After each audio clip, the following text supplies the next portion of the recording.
But the U.S. suspending talks with Russia over a new ceasefire in Syria, a development that is also interesting because of the timing. Nearly a year ago to the day, Russia began its bombing campaign in Syria to bolster the Assad regime. Days after that campaign started, President Obama famously said this. An attempt by Russia and Iran to prop up Assad and try to pacify the population is just going to get them stuck in a quagmire, and it won't work. Well, now negotiations to restart a ceasefire as well as any coordination with Russia and Syria has come to a complete and total halt. The State Department says this. It is a grim anniversary since 1 year since they began supporting the Assad regime in earnest with airstrikes. It is hard not to assess that they have succeeded in bolstering the regime. All this comes as Russia is moving more weapons into Syria. Let's talk about it all with Peter Doran, Vice President of Research at the Center for European Policy Analysis. He's an expert on Russia and Ukraine. I want to focus, Peter, on some of the breaking news about what Russia is doing as far as moving weapons into Syria. Plainly speaking, they're moving an anti-missile system into Syria for the very first time. It's the first time they've deployed this anti-missile system outside their own border. Why are they doing that? Well, this clearly represents a significant escalation of the fighting in Syria.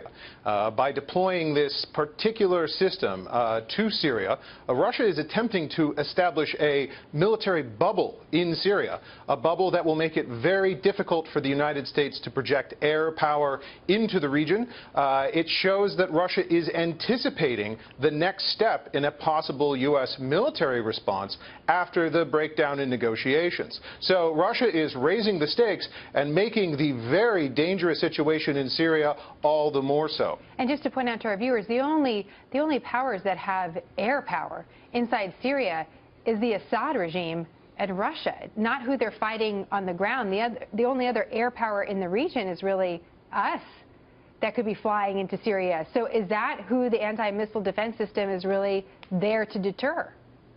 It's very likely. ISIS does not have an air force, and when negotiations over peace break down, the Russians have clearly calculated that a military option by the United States could be in the cards, and so they've deployed this very sophisticated, cutting-edge air defense system in order to simply demonstrate that if the United States tries to use its air power, there could be significant costs. This is an attempt to run off a potential military intervention with air power by the United States. Have we lost all leverage in Syria? Well, we're running out of options. This is the tail end of an 8-year strategy on the part of the White House to negotiate with Russia, to offer Vladimir Putin a lot of options in the hopes that Russia would then return the favor. That strategy, as we're seeing in Syria, is breaking down. With the breakdown of the negotiations, the White House has lost a very big gamble. That gamble was that Russia would do its part to help ease the humanitarian suffering in Syria, and that has simply not happened. So with the end of these bilateral talks to create a ceasefire, essentially what the White House is saying is mission not accomplished in protecting civilians in Syria. So what's next, Peter? Well, we're going to have an option for the White House and certainly for the next president. I think there are a lot of very powerful lessons that can be drawn from the failure of U.S.-Russian relations over the last 8 years.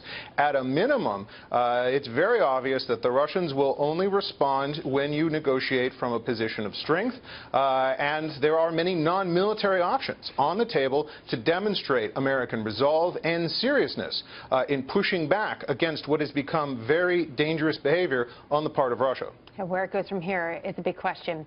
Peter, great to have your expertise. Thank you. Thank you very much.